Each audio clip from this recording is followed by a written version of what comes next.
ফুলমালা শাঁখ বাজিয়ে বরণ করল গ্রাম। 2 বছর 11 দিন পর বলাগড়ের গ্রামের বাড়িতে ফিরলেন বহিষ্কৃত তৃণমূল যুবনেতা শান্তনু বন্দ্যোপাধ্যায়। শিক্ষক নিয়োগ দুর্নীতি মামলায় অভিযুক্ত হয়ে 2023 সালের 10ই মার্চ ইডির হাতে গ্রেপ্তার হয়েছিলেন তৎকালীন হুগলি জেলা পরিষদের স্বাস্থ্য কর্মাধ্যক্ষ শান্তনু বন্দ্যোপাধ্যায়। পরে তাকে হেফাজতে নয় কেন্দ্রীয় তদন্তকারী সংস্থা সিবিআই। গ্রেপ্তারের পর 14ই মার্চ সাংবাদিক বৈঠক করে তৃণমূল কংগ্রেস তাকে বহিষ্কার করে। টানা 2 বছর জেলবন্দি থাকার পর অবশেষে বৃহস্পতিবার তাকে জামিন দেয় আদালত। আজ তিনি বলাগড়ের বারুইপাড়ায় নিজের বাড়িতে ফেরেন। গ্রামে ফেরার আগে কালীঘাট মন্দিরে পুজো দেন। বাড়ির বাইরে প্যান্ডেল করে মঞ্চ করা হয়, সাজিয়ে তোলা হয় নীল সাদা বেলুনে। তিনি জেল থেকে মুক্তি পাওয়ার পর কালীঘাট মন্দিরে পুজো দেন। সেখানে তার সঙ্গে ছিলেন তার পরিবারের লোকজন। এই বিষয়ে শান্তনুর কাকা স্বপন ব্যানার্জি কি জানিয়েছেন আপনাদের সামনে তুলে ধরছি।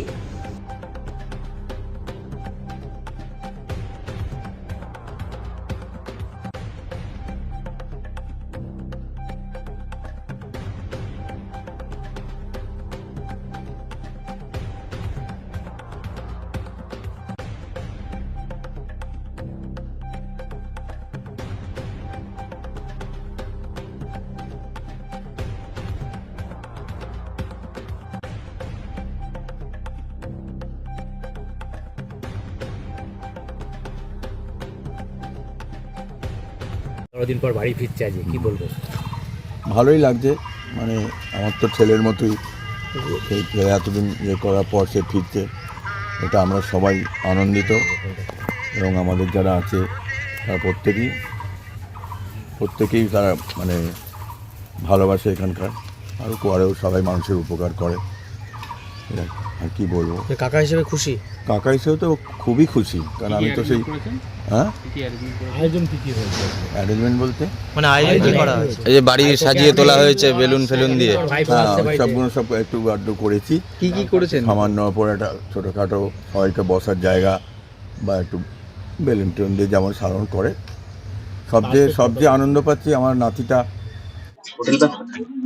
দেখুন, যে কোনো ব্যবসায়ী করতে পারি, আমি তো চেষ্টা করেছি, চুরি চামারি করে তো কিছু করিনি, সবটাই চেষ্টা করেছি যে কাজ করে নিজে খেটে। এই আমি যে রেস্টুরেন্টটা করেছিলাম এখানে একটি মেয়ে আছে, ও ওখানে কাজ করতো, ওকে জিজ্ঞেস করলে জানতে পারবেন। মানে 2022-এর দুর্গাপুজোর সময় আমি হোটেলে বাসনও মেজেছি, মানে যখন লোকজন ছিল তখন এই বাসন মেজেছি। তো আমার মনে হয় না 6 কোটি কোটি টাকা থাকতো, তাহলে মনে হয় এটা প্রয়োজন ছিল না।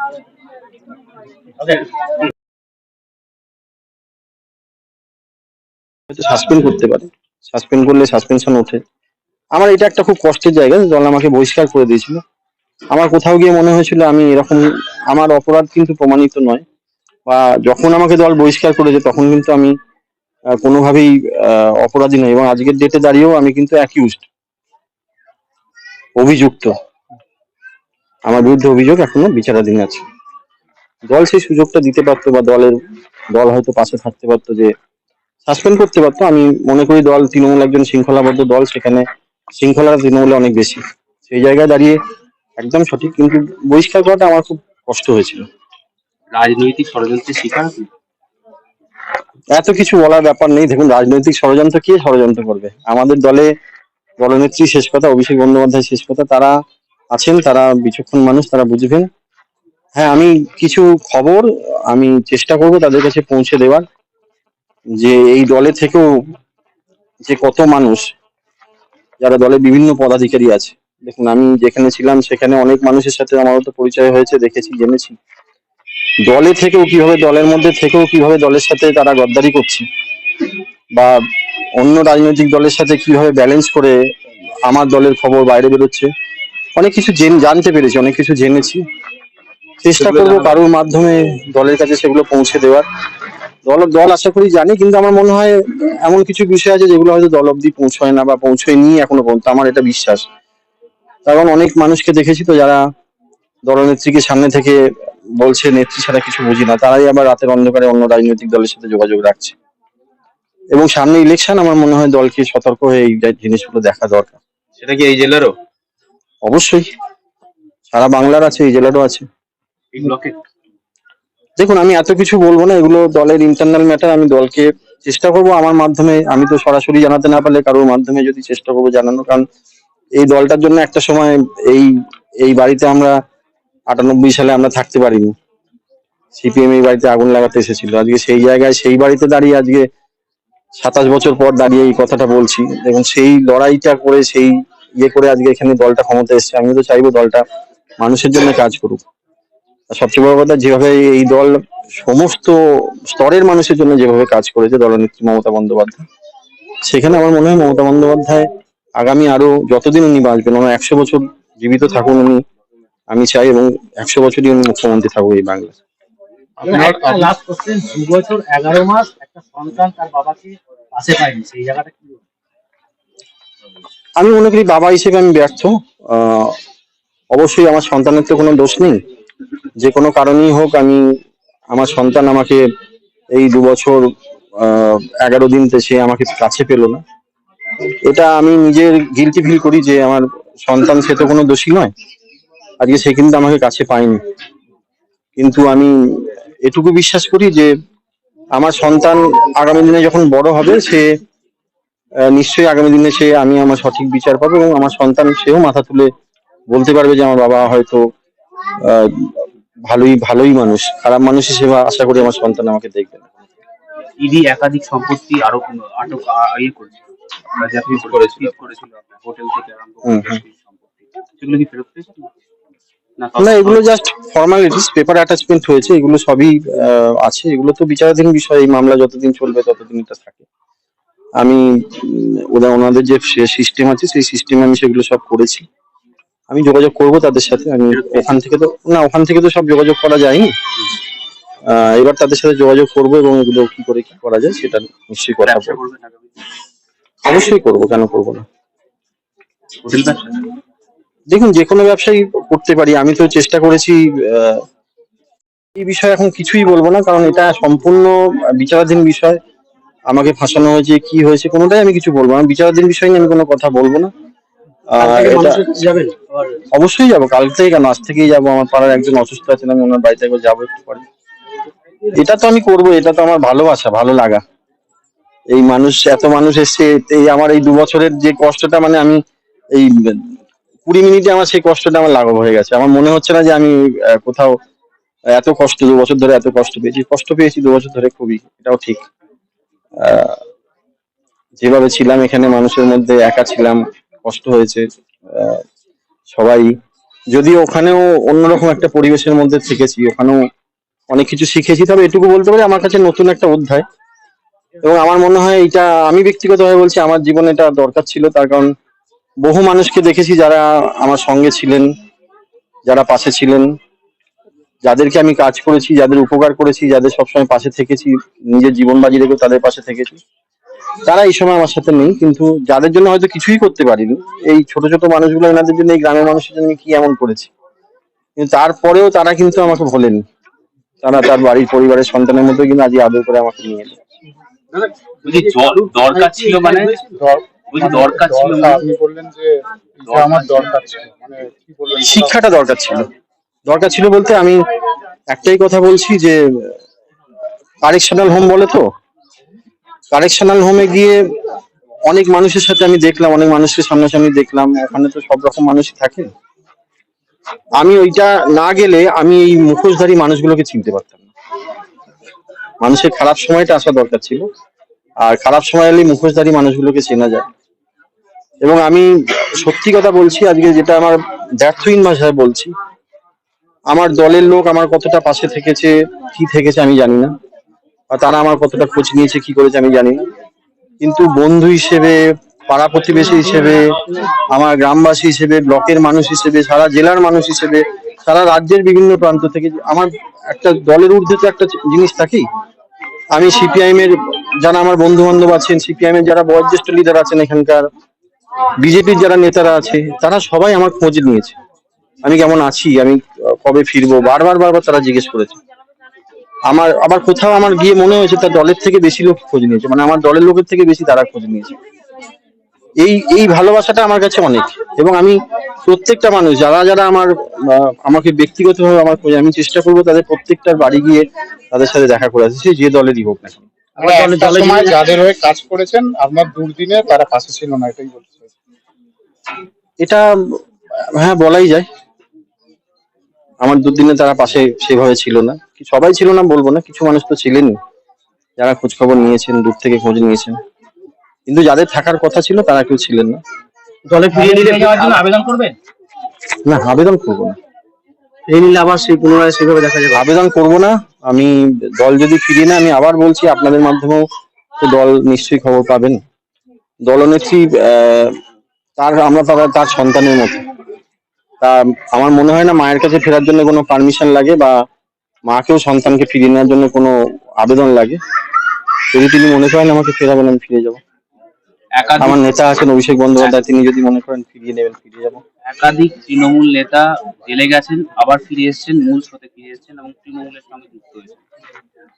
দেখুন দেখুন প্রথম কথা হচ্ছে যারা যারা গেছিলেন তারাও বিভিন্ন কেসে তারা অভিযুক্ত।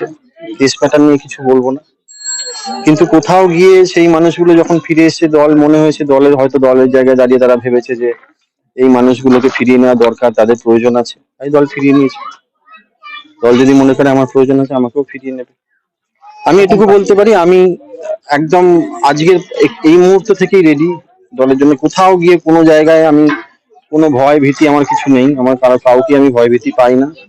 আমি এটুকু বলতে পারি যে দল যদি ফিরিয়ে নেয়, দলে যেভাবে এর আগেও এফর্ট দিয়ে কাজ করেছি, যেভাবে সবসময় 24 ঘন্টা দলের সৈনিক হিসেবে কাজ করেছি, আবার করবো।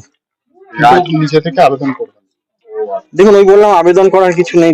তো আমাকে তো দল, আমার একটা জিনিস শুধু খারাপ লেগেছিল যখন আমি দেখেছিলাম যে আমাকে দল থেকে বহিষ্কার করে দেওয়া হয়েছে।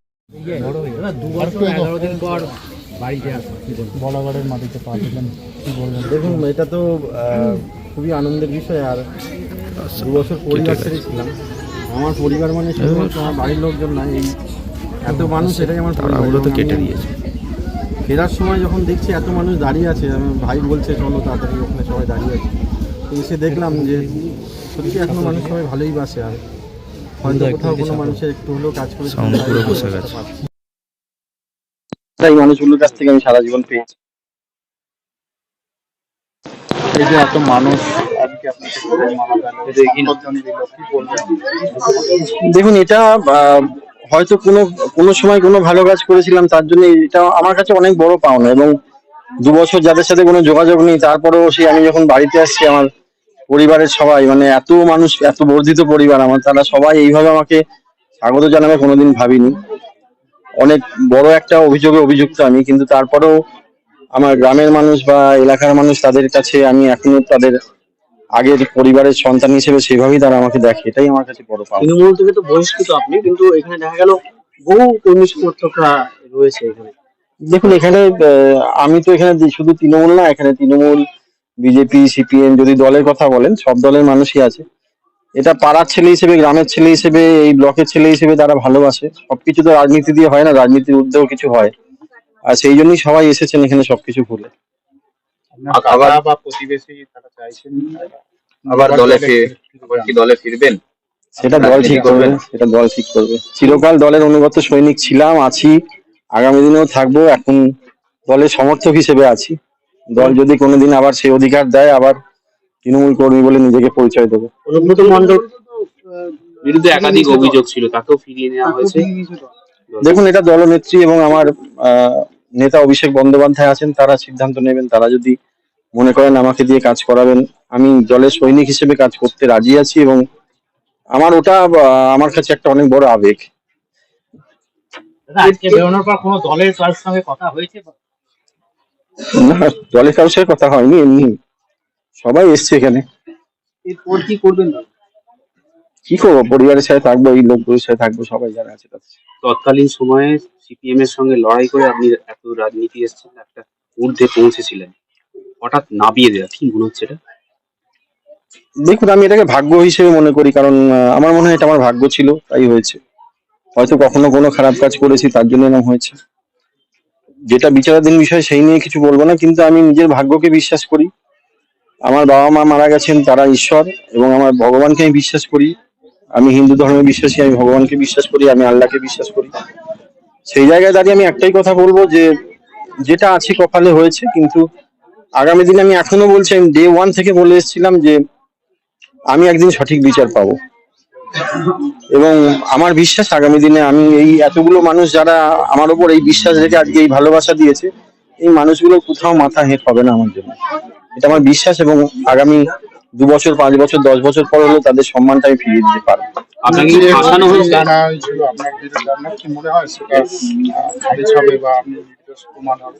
দেখুন, সবাই সব অভিযুক্তই তো তারা বলে আমি নির্দোষ বা নির্দোষ প্রমাণিত হব। এখন সেই হিসেবে অভিযুক্ত হিসেবে আমিও বলবো যে আমি নির্দোষ প্রমাণিত হবো, কিন্তু আমার বিশ্বাস বিচার ব্যবস্থার উপর আমার আস্থা আছে, যেটা সঠিক সেই বিচারটা আমি নিশ্চয়ই পাবো। আর কি কেউ জড়িত রয়েছে বলে আপনার মনে হয়? দেখুন, এটা বিচারাধীন বিষয়, এই নিয়ে আমি কিছু বলবো না। এই কোর্ট ম্যাটারে বা আমার কেসের ম্যাটারে আমি কিছু বলবো না মিডিয়ার কাছে। শুধু এটুকুই বলবো যে ভবিষ্যতে যেভাবে ছিলাম, দলে ছিলাম, বা আমি মানুষের কাজ করার জন্য দল সবসময় করেছি এবং মানুষের কাজ করেছি যতটুকু পেরেছি। দলনেত্রী নির্দেশ যেমন দিতেন, অভিষেক বন্দ্যোপাধ্যায় যেভাবে বলতেন করেছি। আমি একটাই শুধু জানি না দল আমায় ফিরিয়ে নেবে কিনা বা কিছু, কিন্তু মানুষের কাজ করার জন্য আমি চেষ্টা করে যাব, সেটা যেভাবেই হোক, যে দিক দিয়ে হোক, যেভাবে হোক আমি চেষ্টা করে যাব। কি মনে হয় 1 বছর পর ফাঁসানো হয়েছিল? 1 বছর পর বিধানসভা নির্বাচন। দেখুন, বিধানসভায় তৃণমূল কংগ্রেস, আমার বিশ্বাস বিধানসভায় তৃণমূল কংগ্রেস প্রায় 250-র কাছাকাছি সিট নিয়ে আবার ফিরে আসবে, এখানে কোনো সংশয় নেই। বিধানসভাতে আপনি আবার দেখুন, আমি আগেই বললাম যে এখন আমি তৃণমূল কংগ্রেস থেকে বহিষ্কৃত। আমি একজন কর্মী হিসেবেও দাবি করতে পারবো না নিজেকে, কিন্তু এটুকু বলতে পারি যে একজন সমর্থক হিসেবে সমর্থন করতে তো বাধা নেই, সমর্থক হিসেবে থাকবো। দল যদি মনে করে আমাকে একজন কর্মী হিসেবে আমাকে কোনোদিন কোথাও যে কোনো কাজে লাগাবে, আমি নিশ্চয়ই সেই অনুগত সৈনিক হিসেবে করবো। বলছি আপনাকে আমি তো বলবো মানে খুব ভালো হয়েছে শান্তনু আজ বাড়িতে ফিরে এসছে বলে। শুধু বাড়িতে ফিরে আসেনি, এই গ্রামের সবার সঙ্গে ফিরে এসছে বলবো। ওনাকে তো দল বহিষ্কার করেছিল, আজকে উনি বাড়ি ফিরেছেন। আপনি রানিং দলের সদস্য, হ্যাঁ। আপনি আজকে এখানে এসেছেন, যদি দলের পরে আপনার বিরুদ্ধে কোনো দল কি বলবে? যে দেখুন, এটা দলের ব্যাপার নয়, ওনাকে আগে আমরাও টানবো, এটা টেনে নেবে। যে এই দল টানবে না ওই দল টানবে না, তা তো নাই, দল নিজে থেকেই টেনে নেবে। আর ও তো খারাপ ব্যবহার করেনি। আপনার বিরুদ্ধে যদি কোনো দল স্টেপ নেয়, আপনি আজকে এখানে এসেছেন বলে কেউ নেবে না। কেন নেবে? কারণ আমি একটাই জানি, আমার পাশে আছে। দলের কাছে ফিরিয়ে নেওয়ার আবেদন করবেন আপনি শান্তনুকে? না, কেন করবো এখন? হ্যাঁ, সেটাও করতে পারি, না করার তো কিছু নাই, সেটাও করতে পারি। কারণ ও তো খারাপ কাজ করেনি, কেন টানবো না? টানবো। আপনি অনেকদিন দেখেছেন তো, হ্যাঁ, দেখেছি। আজকে কি মনে হচ্ছে এতদিন পর বাড়ি ফিরে এসেছেন, কতটা খুশি হলেন? আমি খুব খুশি, আজকে এতদিন পরে ফিরে এসছে বাড়ি, যেমন এত খুশি আমি তোমাদের বলে বোঝাতে পারবো না। যে অভিযোগটা ছিল সেই অভিযোগটা আপনি মানে মনে হয় সেই অভিযোগে অভিযুক্ত? যে অভিযোগটা ছিল না, সে অভিযোগ উনি নয়। আপনার নামটা বলুন। আমার নাম সুমি টুডু।